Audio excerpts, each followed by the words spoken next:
सलाम नमस्ते सत श्री अकाल, मैं हूं रजा और आप देख रहे हैं रजाग्राफी। बहुत कम वक्त में बहुत बड़ी खबर आपको बताने वाला हूं। लेटेस्ट अपडेट इजराइल और फिलिस्तीन गाजा अमेरिका से आपके सामने लेके आया हूं और आपको बहुत कम वक्त में बहुत बड़ी खबर बताने वाला हूं। उम्मीद करता हूं आप इस रिपोर्ट को भैया शेयर जरूर करेंगे।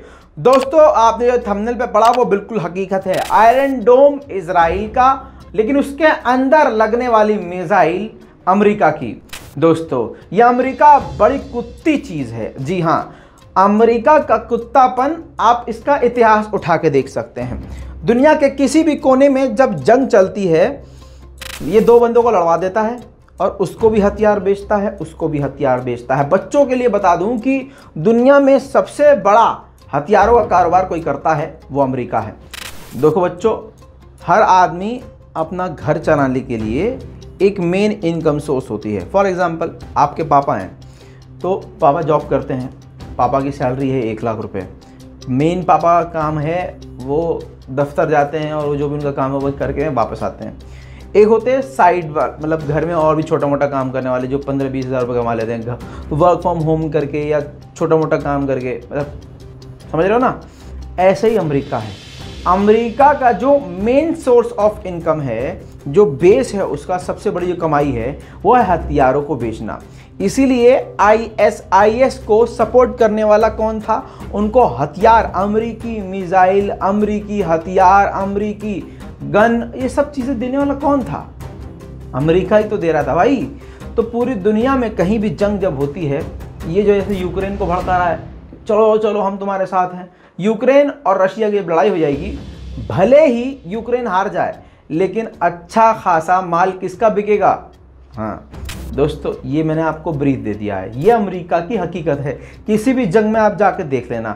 और ये कभी नहीं चाहता कि दूसरा मुल्क जो है कामयाब हो जाए और ताकतवर हो जाए। फॉर एग्जाम्पल, S-400 तुर्की ने लिया, टट्टी लग गई उसको कि भाई क्यों लिया और एक्टिव क्यों कर लिया। इसी के साथ जब भारत ने डील करी, अभी डील हो चुकी है, तो भैया अमेरिका के सेनेटर्स ने भी डंडा करना शुरू कर दिया कि भाई भारत को ये नहीं लेना चाहिए। क्यों नहीं लेना चाहिए?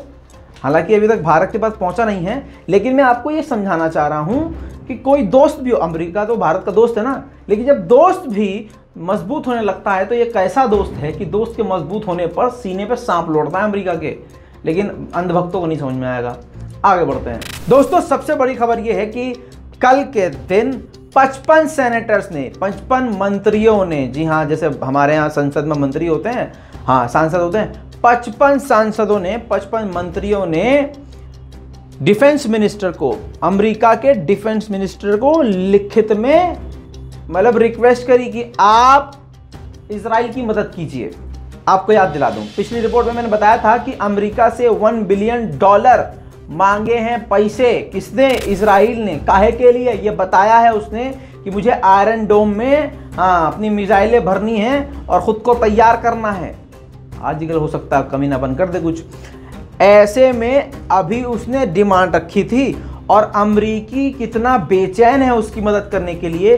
फिलिस्तीनियों का कातिल सिर्फ इजराइल नहीं है, फिलिस्तीनियों का कातिल अमेरिका भी है। इसीलिए कहते हैं एक से बढ़कर एक जलील, अमेरिका इजराइल। जी हाँ दोस्तों, अब आप जान लीजिए कि 55-56 सेनेटर्स एक साथ डिमांड कर रहे हैं अपने डिफेंस मिनिस्टर से अमेरिका के कि भैया जितनी जल्दी हो सके उसको मदद भेज दो, वो जल्दी से मिसाइल भर ले आयरन डोम में और हमला कर दे। अमेरिकन रिपब्लिकन जॉर्ज गेटमायर, इस बंदे ने ये पूरा लीड किया था कि भैया होता है ना कि भाई 55 लोग लिखेंगे लेकिन इसको लीड कौन करेगा, तो वो भी मैंने आपको बता दिया। आगे बढ़िए।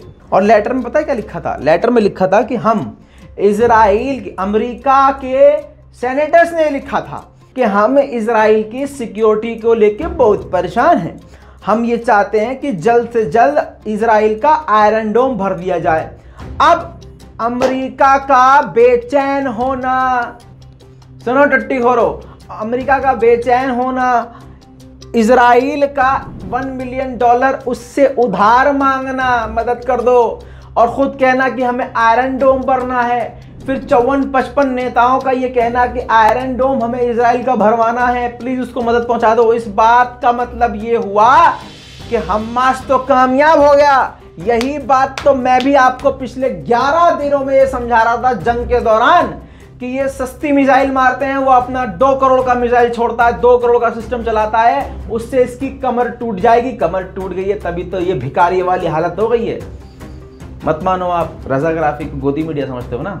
दोस्तों अमेरिका इतना कमीना है कि जंग के दौरान पहले भी 2014 में मदद कर चुका है, $200 मिलियन से ज्यादा उस दौरान पैसा इजराइल को दे चुका है।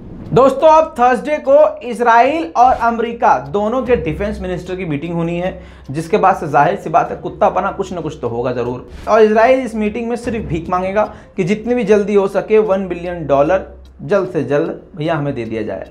दोस्तों आपको पता है कि हमास ने इजराइल के सोल्जर्स को भी, फौजियों को भी अरेस्ट कर रखा है, जिसके लिए इजराइल बहुत ही बेचैन है आज़ाद कराने के लिए। ऐसे में गाजा में जो एड आ रहा है, सामान आ रहा है बॉर्डर से, उस बॉर्डर को इजरायलियों ने बंद कर दिया और डिमांड करी किसी भी हालत में पहले हमारे फौजियों को रिहा किया जाए, तब हम ये बॉर्डर खोलेंगे।